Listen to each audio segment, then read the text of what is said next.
Bonsoir mesdames et messieurs et bienvenue dans cette édition d'information de l'ORTC Moélie. Voici les titres. Après le recensement des nouveaux cas de Covid-19 ici à Moélie, la vigilance est de mise, selon le coordinateur de la commission de lutte contre cette pandémie. Avec la reprise des cérémonies coutumières, si aucune mesure n'est respectée, la situation risque d'être incontrôlable. Dans l'actualité également, c'est la deuxième fois que le ministre de l'Aménagement, Afretani Youssouf, se rend dans la région de Diallo depuis le lancement des travaux du trousson qui mène vers Nimachioua. S'enquérir de l'évolution des travaux pour être au rendez-vous sur son inauguration reste une parmi ses priorités.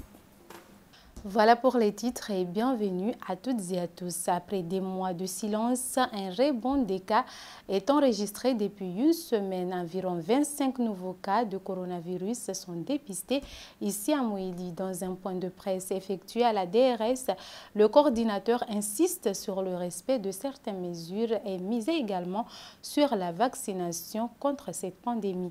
Le point avec Soranti Bouramadi et Tchar Mohamed Elamine.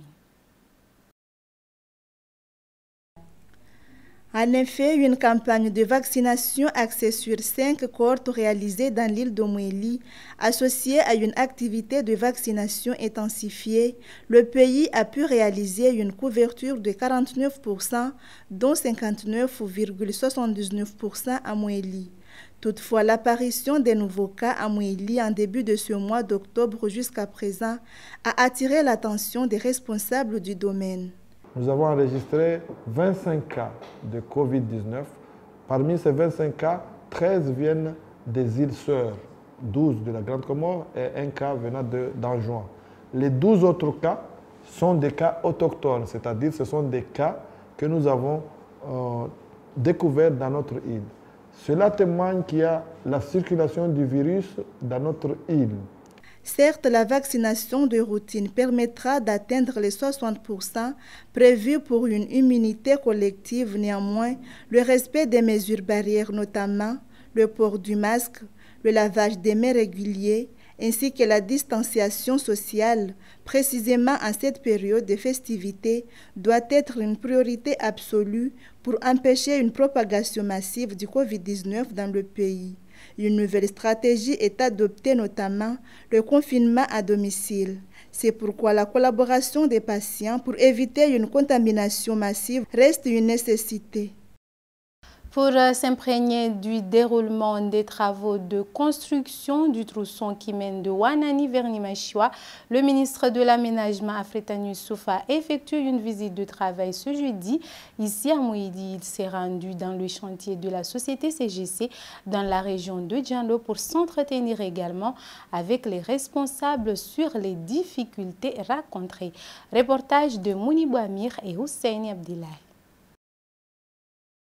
Le but de cette visite sur ce chantier par le ministre de l'Aménagement Afretani Youssouf est de s'imprégner davantage du déroulement des travaux de cette route Ouanani vers Nimachioua. Accompagné du directeur général des routes, au même titre que celui de la direction régionale de Moélie et les responsables de la société chinoise CGC, ces derniers ont visité tous les chantiers jusqu'au virage nommé virage de Riziki-Chileo pour constater des visu, le travail effectué et les problèmes dont ils sont confrontés.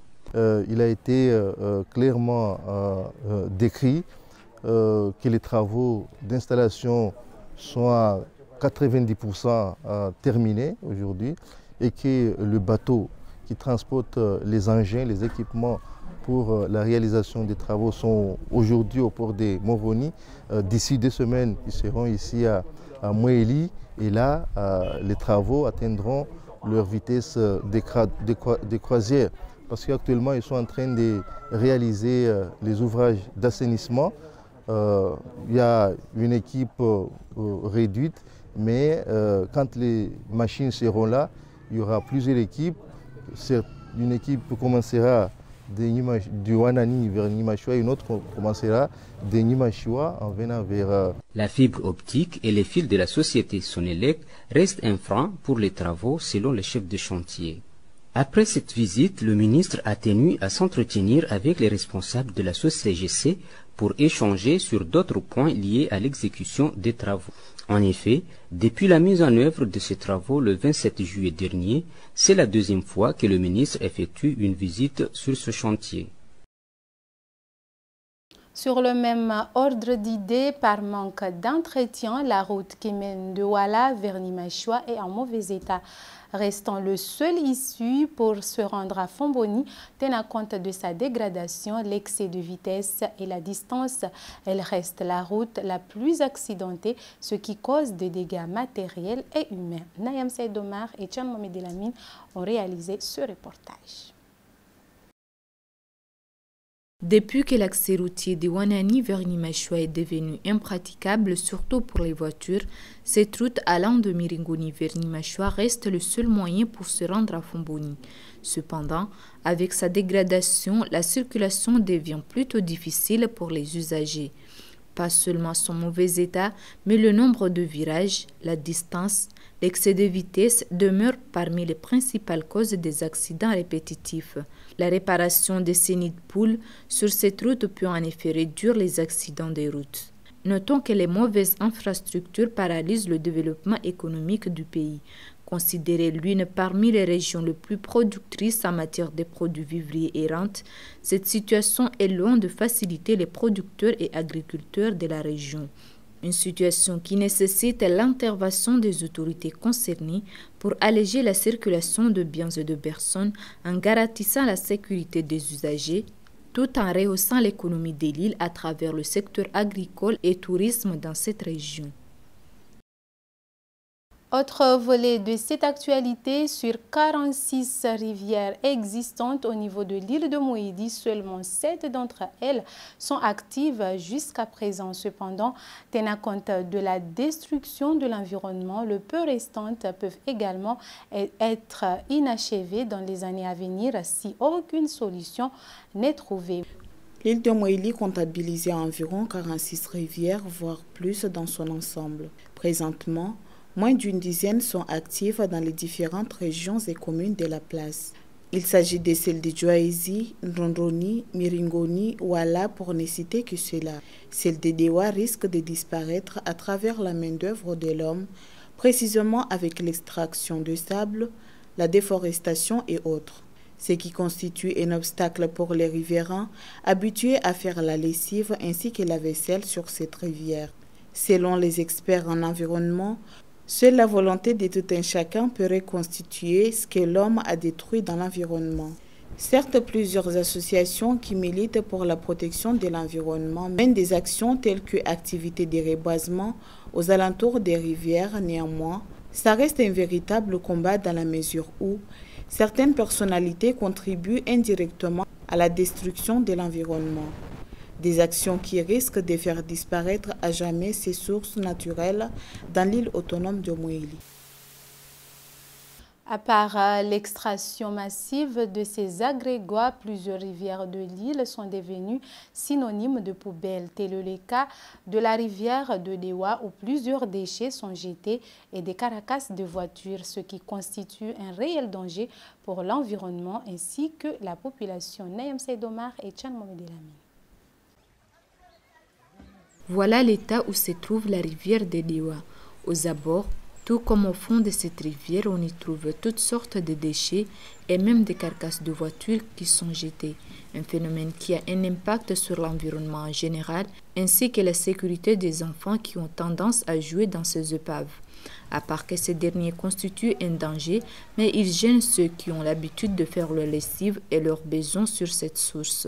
En effet, pendant les périodes de pluie, ces carcasses de voitures, tout comme ces déchets non dégradables, finissent à la mer et peuvent cependant être mortels pour la faune et flore marine. Sensibiliser la population sur les dangers à long et à court terme de toutes sortes de déchets dans les océans, rivières permettrait de réduire les risques que court la planète vis-à-vis de telles actions. C'était le reportage de Nayam Saidomar et Bakar Kassim Haïcha. Pour finir, l'association de Haloudja, en collaboration avec AJCB, a procédé à une activité de reboisement.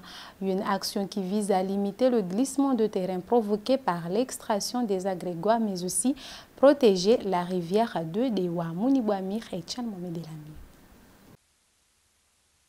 Afin de réduire les effets de l'extraction massive d'agrégats sur cette rivière de Dewa, une opération de plantation d'arbres est effectuée par des volontaires. Des jeunes du quartier de Haloudja coopérant en bon commun, soucieux du danger que courent les rivières de ces quartiers, ce dernier compte poursuivre cette initiative. Plusieurs types d'arbres, dont certains fruitiers, sont plantés aux abords de cette rivière, une initiative qui a eu de bons résultats étant donné que la majorité de ces arbres ont survécu. Ces derniers interpellent ainsi aux environnants de veiller et continuer ensemble ce combat pour l'intérêt de tous.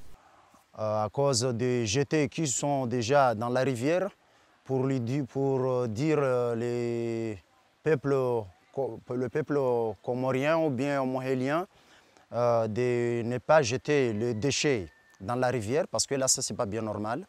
Et comme nous le voyons, ou bien comme nous le savons tous, l'homme a besoin de l'eau, parce que l'eau, c'est une source naturelle indispensable dans la vie de tous les êtres vivants. Un être vivant, c'est nous.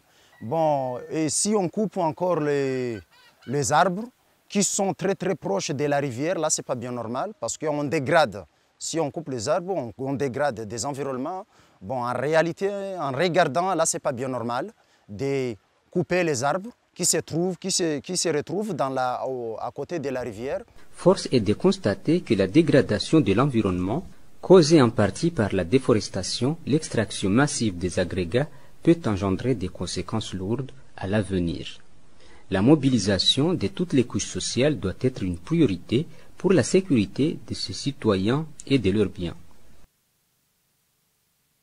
C'est sur cette information que nous bouclons cette édition, mais avant de vous quitter, on vous rappelle les titres. Après le recensement des nouveaux cas de Covid-19 ici à Mouédi, la vigilance est de mise selon le coordinateur de la commission de lutte contre cette pandémie. Avec la reprise des cérémonies coutumières, si aucune mesure n'est respectée, la situation risque d'être incontrôlable. C'est la deuxième fois que le ministre de l'Aménagement Afritani Youssouf se rend dans la région de Djanlo depuis le lancement des travaux du tronçon qui mène vers Nimachua, s'enquérir de l'évolution des travaux pour être au rendez-vous sur son inauguration, reste une parmi ses priorités. Cette édition a été réalisée par l'ensemble de l'équipe de l'ORTC Antenne de Mouéli. Merci à vous, mesdames et messieurs, de nous avoir suivis. Excellente suite de programme sur ORTC. À très bientôt.